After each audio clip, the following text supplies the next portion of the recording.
بسم الله الرحمن الرحيم. الحمد لله الذي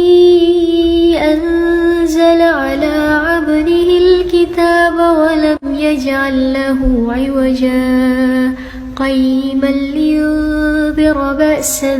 شديدا من لدنه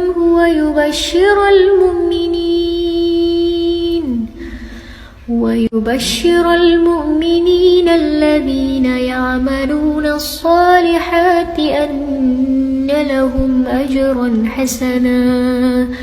ماكثين فيه أبدا وينذر الذين قالوا اتخذ الله ولدا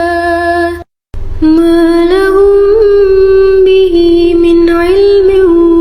ولا لآبائهم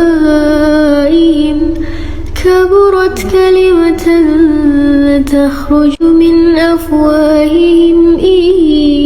يقولون إلا كذبا فلعلك باخع نفسك على آثارهم إن لم يؤمنوا بهذا الحديث أسفا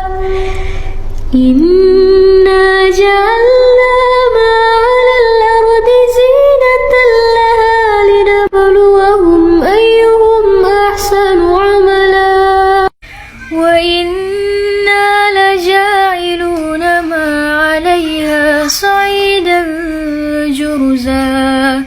أم حسبت أن أصحاب الكهف والرقيم كانوا من آياتنا عجبا إذ أوى الفتية إلى الكهف فقالوا ربنا آتنا من لدنك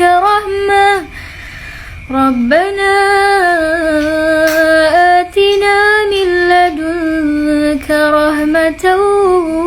وهيئ لنا من أمرنا رشدا.